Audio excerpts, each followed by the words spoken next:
Tashi Delek y bienvenidos a Tíbet esta semana. Este es Raimundo Saldívar con otra edición de las noticias semanales sobre el Tíbet, su santidad el Dalai Lama y la administración central tibetana. Veamos los titulares. China encarcela a un nómada tibetano por compartir contenido relacionado con el Tíbet en WeChat.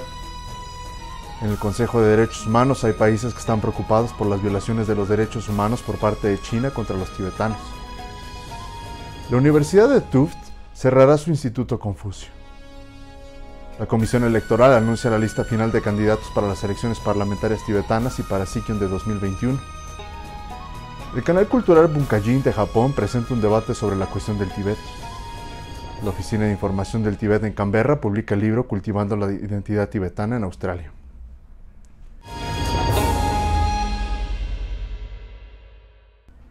Tashi Yal, un nómada tibetano de 51 años, ha sido condenado a 1 año de prisión por los cargos de incitación al separatismo y por poner en peligro la seguridad nacional por el Tribunal Intermedio de la Prefectura de Golok en la provincia tradicional de Amdo en el Tíbet. Según los informes, Tashi Yal fue arrestado el 30 de mayo del año pasado por supuestamente compartir información relacionada con el Tíbet en WeChat en 2015, incluida información sobre su santidad el Dalai Lama y el Dr. Lobsang Sangye, presidente de la Administración Central Tibetana. Durante la 46 sesión del Consejo de Derechos Humanos de las Naciones Unidas, Estados Unidos, Canadá y algunos países europeos expresaron su grave preocupación por las sistemáticas violaciones a los derechos humanos cometidas por China contra los tibetanos. Condenaron a China por las violaciones de derechos humanos contra los tibetanos y uigures y expresaron su preocupación particular sobre la detención de quienes defienden los derechos humanos. In China, there are deeply troubling reports of deaths in custody of Tibetans. We continue to be gravely concerned with the treatment of Uyghurs and call for independent observers to be given unfettered and meaningful access to the Xinjiang Uyghur Autonomous Region.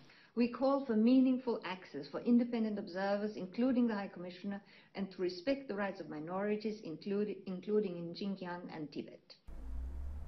Los países también pidieron la liberación de los defensores de los derechos humanos detenidos arbitrariamente y destacaron las graves violaciones de los derechos humanos, incluidas las libertades de religión o creencias, la libertad de movimiento, asociación y expresión, y pidieron un acceso significativo para los observadores independientes, incluido el alto comisionado. En el Día Internacional para la Eliminación de la Discriminación Racial, la Oficina del Tíbet en Ginebra hizo un llamado a la ONU, incluido el Consejo de Derechos Humanos, para abordar el racismo sistemático contra los tibetanos por parte del gobierno de la República Popular China.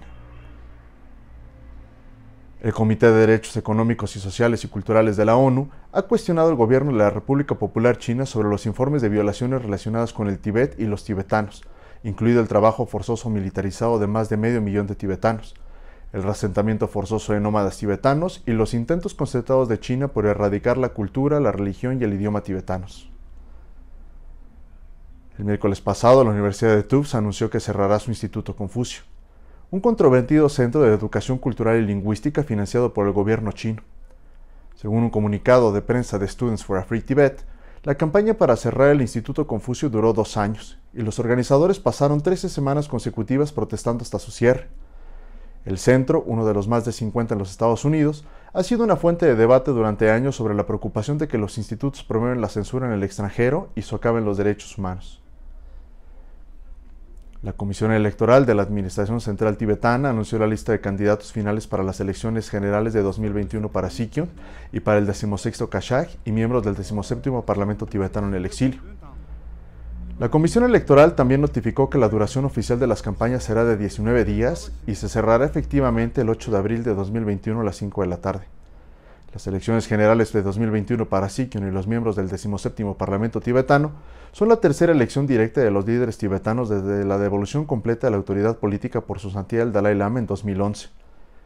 La votación final tendrá lugar el 11 de abril de 2021 a partir de las 8 de la mañana y hasta las 5 de la tarde. Un panel del Japan Bunkajin Cultural Channel debatió sobre la cuestión del Tíbet, donde los panelistas japoneses expresaron su apoyo a la lucha tibetana por la libertad y la justicia.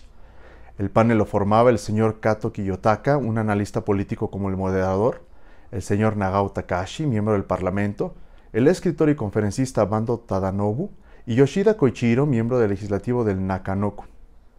El representante ARI explicó a los miembros sobre la situación actual del Tíbet, que agregó es similar a la época de la Revolución Cultural en 1960, Habló sobre la militarización de la meseta tibetana y habló sobre la flagrante violación de los derechos humanos, la libertad religiosa y cultural en la región. El panel también habló sobre la autoinmolación en el Tíbet y el tema de la reencarnación de su santidad, el Dalai Lama.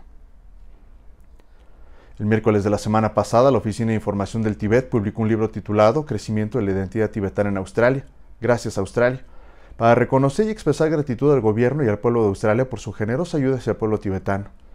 El libro tiene como objetivo cubrir todos los eventos importantes relacionados con el Tíbet que han ocurrido en los últimos 60 años en Australia y Nueva Zelanda, que van desde las visitas de su santidad el Dalai Lama a Australia y la formación del grupo parlamentario de todos los partidos australianos por el Tíbet, hasta la histórica visita del Panchen Rinpoche a Australia en 1986. El libro fue publicado como parte de la campaña Gracias Australia, lanzada por la Oficina de Información del Tíbet bajo la dirección de la Administración Central Tibetana en 2018.